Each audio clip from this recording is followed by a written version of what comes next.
a better Nigeria? Is it a myth or do we keep hoping? Nigeria is a highly religious country. How come corruption thrives? Why is adoption not encouraged in Nigeria? Is there a future for the Nigerian youth? Being rich and famous, is that the only drive to be an artist? What makes a great nation? Is it the leaders? What about the people? This is Answers with Dr. Reju. Hi, my name is Onari, and this is Answers with Dr. Reju, where critical life issues are clarified. We hope you've been enjoying our episodes so far. Our last discussion was on family values, and we've been on a series on the family. I have in the studio today Obi Brown. Yeah, hi, Onari. Hi, Obi. It's good to have you. I have Mr. Isaac Omoniyi. Good evening. Good evening. You're welcome. And I have Dr. Reju, the man with 1,000 answers. It's like a million answers. You have answers to everything, and bless God for you. Thank you. Having such a big. You're welcome to the program. Thank you, Onari. So today our discussion is going to go towards Obi Brown. Yeah. It's going to we're tilting towards marriage, right? Yeah. That's where we've been. So let me leave it. So, we've been having a very nice time talking about family values, right? Personally, I've learned a lot, honestly. And there are things that I just get to my house and begin to put things together, Yeah, but, we got to move on. And so we're talking about marriage today, right? And I guess when we started thinking about the episode, I remembered a friend of mine who just told me, he met a girl, and then within 2 months he had married her.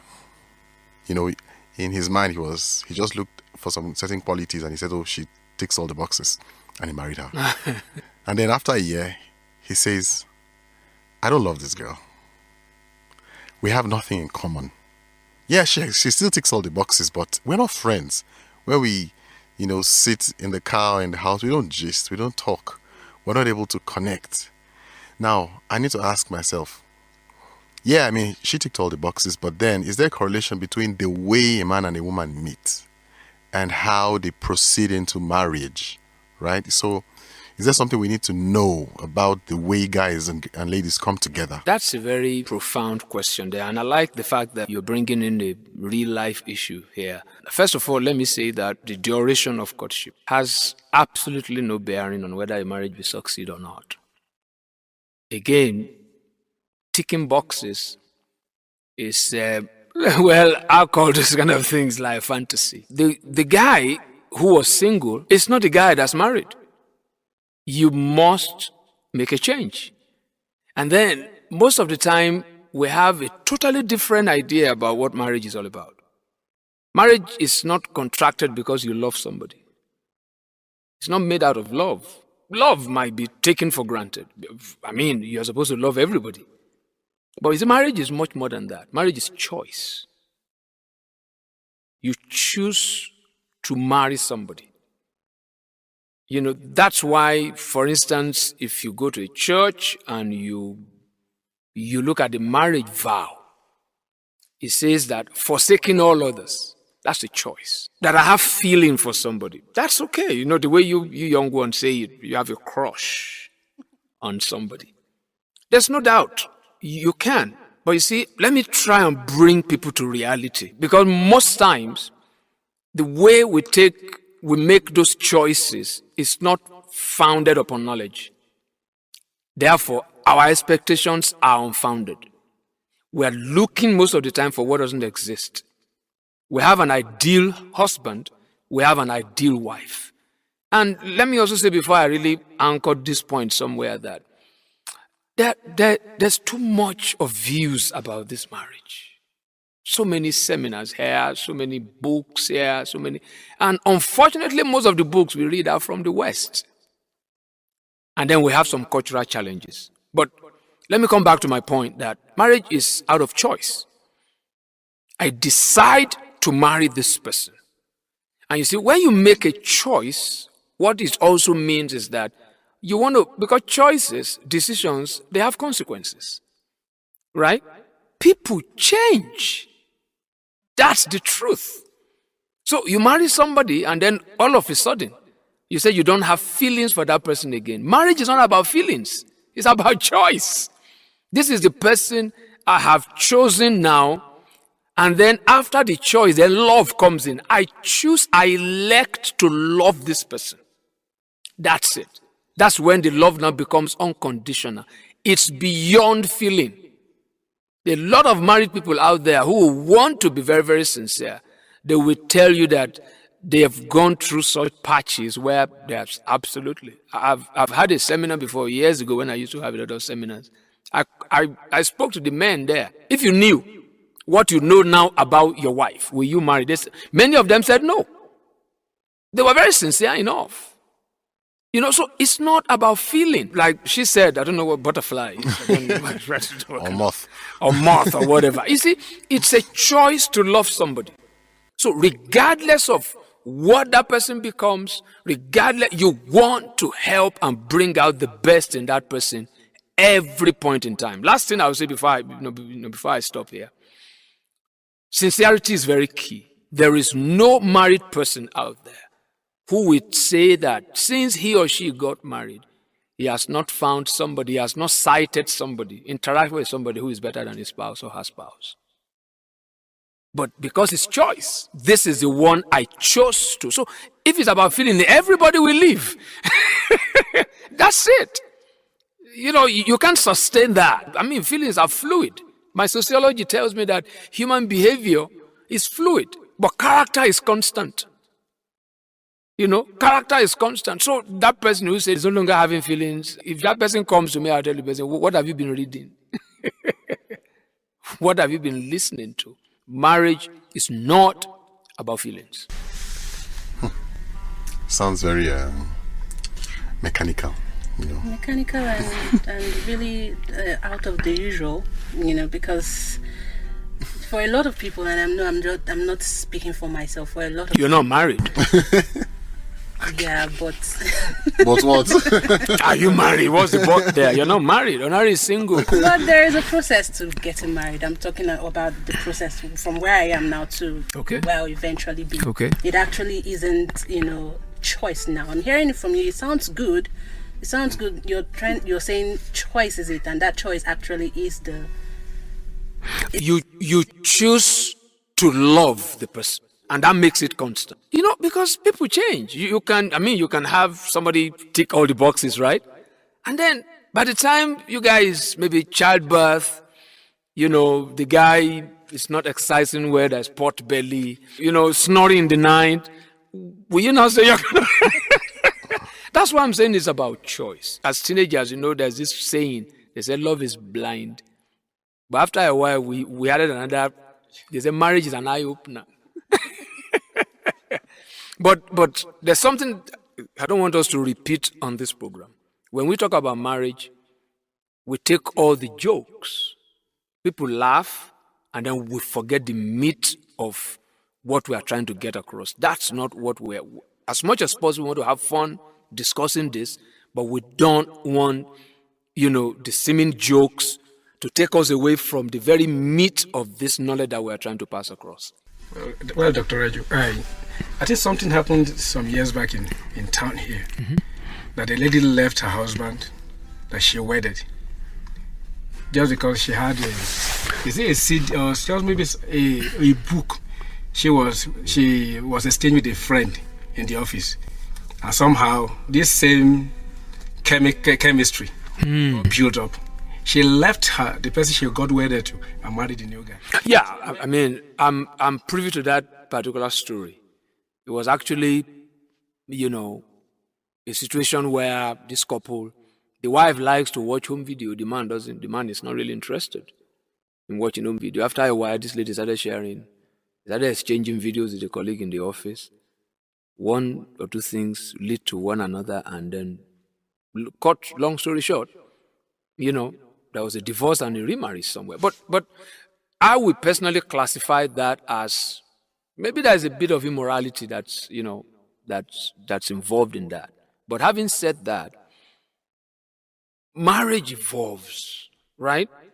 Two people, different sex, different background. You want to, because I said earlier on that it is choice to love. It is also choice to nurture something, right? You want to nurture something. It's that we need to learn to enter each other's world. I counseled a couple years ago, and I told them that it's as if the two of you live in a 2-bedroom apartment, and the sitting room is empty. You are in different rooms, and the door to those rooms are locked. You are talking from behind the doors. You are not deliberately forging a union. Union is not when maybe you do the nikah in the mosque, or you have a wedding ceremony in a church. That's not the union. That's just the beginning. It now has to be built. And it takes decision from both parties that we have something here that is not just going to happen. We have to make it happen. So coming back to that particular, the example, the woman loves to sit down and watch home videos, and the man is not interested. Because it takes somebody actually deciding to do what you don't really enjoy doing, but for the sake of love, right? You want to cross that barrier. You want to go. We've seen because we've seen a lot of places where passion. You remember the story during the World Cup? I was in Brazil or something. One man that threw the wife out, through the window because Brazil was playing, and the woman wanted to watch another thing, and threw the wife out. After the match, he was looking for the woman. That's funny. But it happened. It actually happened, I think it was during a particular World Cup, season. Now, it's something we build. It's something you have to deliberately, because when you are going into this union, you have to know that, number one, I'm not looking for something to make me happy. Can I say it here? Marriage does not make people happy. Marriage doesn't make you happy. It is what you bring into it that you get back. So if somebody is looking for happiness, don't go into marriage. Marriage doesn't have, it is what you take into it that you take out. But if you think your wife can't make you happy, you can, but the two of you can decide that we want to have fun together. We want to have fun together. And then it's the onlooker who now says that, this particular couple, they are happy. Right? So it's not that somebody is looking for joy and you go into marriage. No, take joy into it. If you don't have joy before you marry, forget it. Forget it. That's, because we put a lot of pressure on marriage. Like a girl there is looking for a man to bring sunshine into her world. If you don't have sunshine, honestly, that man too is looking for sunshine. These things are, because a lot of people today, they are entering into this very important relationship, this union, with a totally, wrong premise. The expectations are unfounded, and it's not. And, because we're talking about family, we can't build those values if there is no good marriage. Right? Marriage is what actually produces families. So if there's no good, sound, healthy marriage, there is no atmosphere, no environment can be created for us to begin to inculcate those kind of values or to develop them or to pass it. So I love football. Starting out, my wife didn't like football. Right? But I watch football so much with a lot of finesse. Again, we're throwing a lot of banters into this thing because marriage is supposed to be fun, and you choose to have that fun. You are not expecting the other person to come and give you fun, to supply it. You bring your bit, she brings her bit, and there's something I believe. If any relationship works, platonic friendship, marriage, business, or whatever relationship, if it works, if it's functional, somebody is playing the fool. Somebody is not insisting on his or her rights all the time. That's why it works. It's about, it's give and take. It's give and take. So I especially for a lot of people who are living in denial. They're living in denial. They want to show the world that their marriage works. I'm curious about this, your football story. Okay. You didn't finish it. My wife, today, she's an Arsenal fan. Right? You know, handsome and beautiful people love Arsenal. Okay. Okay. But, you know, that, because I don't know how, it wasn't intentional. But I pulled her into it. Right? Nothing intentional. This is just something I'm passionate about. And most of the time, these matches happen maybe on Saturday or Sunday when both of us are home. You know, and then we started watching actively when our children were grown and they were gone to boarding school. So it was just the two of us. So maybe we were just stuck in it. You know, I think we have to talk to one another. So that's the thing. She picked that interest that I had. There are many other interests that she has that I don't really, you know, because I've discovered that sometimes we don't really appreciate the uniqueness of both sexes. This might be my own observation over the years. Women love to talk. You can say that again. Men don't like to listen. You can say that again. So the man had to learn to listen. Even just show that you are listening. You know, just show, even if it's yeah, oh, right.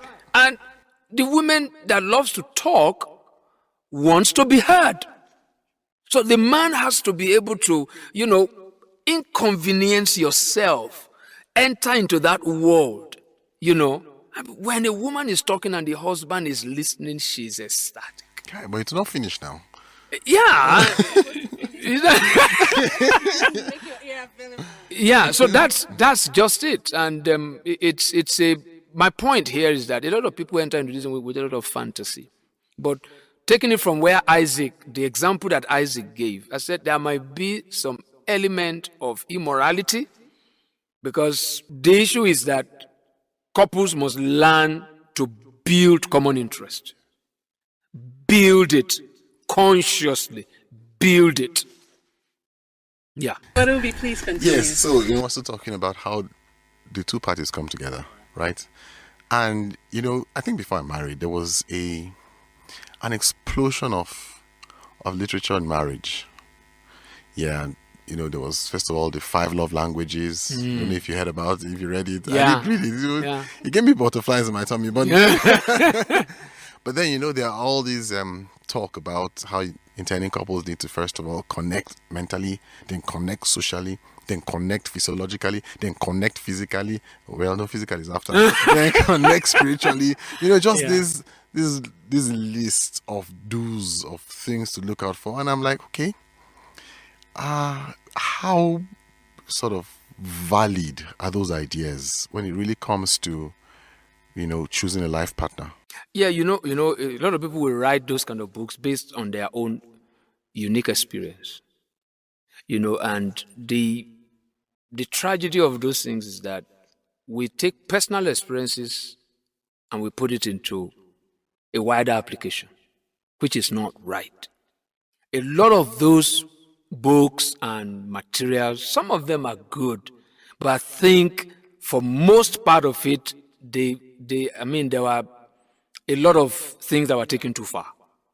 It became so, it's like your friend who was checking boxes. We're talking about human beings here. Human beings are different. What works for you might not work for me. I've seen couples have challenge just because couple A called the wife by a pet name, and this guy wasn't brought up that way. And the woman won't let him rest. Your friend calls this one maybe chicken pepperoni, and then you don't call me anything, just call me by my name. And it was a big issue. So coming back to those literatures, it's many of them, like I said, they are good. People write out of their own experience what works for them. But you see, they took it too far. See, what works for me must work for everybody. That was the danger in those kind of things. So this series of connections, honestly, I read sociology, and the first thing I was told in sociology is that human behavior is fluid. You know, people are products of their environment.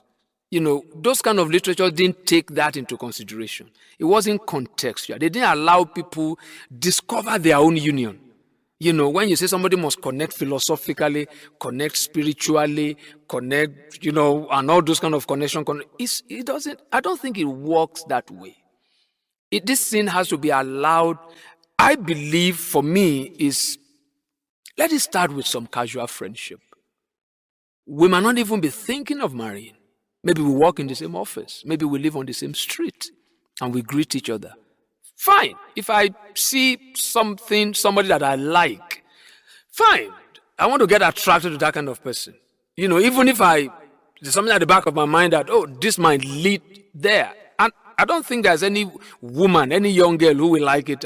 Although maybe they do it nowadays, because what I heard is they just ask, what's your phone number? And that's how the whole thing starts. That's tragic. Why can't we just have this kind of friends? What I tell young people is that for a girl, learn from just having casual male friends on how to relate with people of the other gender. Just know how to relate, because I believe the best marriages come out of when friends marry. When friends marry. That doesn't mean it's automatic, because these friends change. But those literatures, the downside of it was that people take their personal, somebody talking about love language. Love language should be people specific. It should be people specific. It should be, sometimes it's culture specific. Sometimes it's background, upbringing specific, right? Some things can be learned, but again, you don't want to force. And again, most of these books were written by Westerners. When did we start writing marriage books here in Nigeria? Even the ones we write here is still, is still basically based on what we've seen in movies, what we've seen in other. So, if you look at the marriage of maybe our fathers and mothers and all those kind of things, I don't think there is, minimum of courtship of 6 months. And no. Their parents even marry them, right? Somebody will see the daughter of his friend and say, this one is good for my son. I'm not saying that's okay, but it can still happen. So this thing is, as faces are different, so are the ways in which people can come together. They must be able to develop their own unique love language. How you meet your wife might not be the way Isaac will meet his wife. It might not be the way Onari is going to, meet her, her husband that's on the way. So it's like that. I don't know. My wife was my colleague. I was posted to her unit in the bank. She was supposed to take me through something, and one thing led to, to another, took her out for lunch, and, I think we restrict ourselves, by all these things that we've made like pillars that we look up to. Mm-hmm. But if we can just be open-minded enough, we'll find freedom of expression to be able to even allow, friendship, lasting ones, not go into something. And there's this joke that once a guy says hi, and his last name, you start saying if it fits into your if it fits with your name, and then start calculating the wedding dress. Oh my goodness. They do. That's one issue we need to deal with on this, this issue, especially. I have a personal burden for the female gender. And I think we should create time to really talk about that. That's a big issue for me. It's a big issue for me. I don't want to bring it in here so that I don't take you guys off where you want to take this discussion. But that's something we need to visit, because growing up, now I'm getting there. Because growing up, and it's still true today, girls don't know that boys don't like what they get on the cheap. The male gender is by nature a predator. For those who are my age, when we were in school, when we are going to female hostel to go and look for girls, we say we are going hunting. The tougher the girl is a test of character for the guy. And that's how the value of that girl, the worth of that girl will soar. So, but today, the moment you say hi, they are grinning from ear to ear. Boys don't appreciate that. They don't. And these girls don't believe that. They don't believe that. I'm telling you, they don't. It's sad. All right. All right. I mean, I told you that's a personal burden. Yeah, So if I so, say that with a Dr. lot of Nari, emotion, It's obvious, right? Yeah. I can feel the emotions. I can feel it too. Okay. Yeah. And so we come to the end of this episode. The topic again is marriage, and it will not be exhausted so soon. So join us again next week as we continue on marriage. And remember, this series is the family. Until next week, it's goodbye from all of us on Answers with Dr. Reju, where critical life issues are clarified. Join us again on Answers with Dr. Reju, where critical life issues are clarified.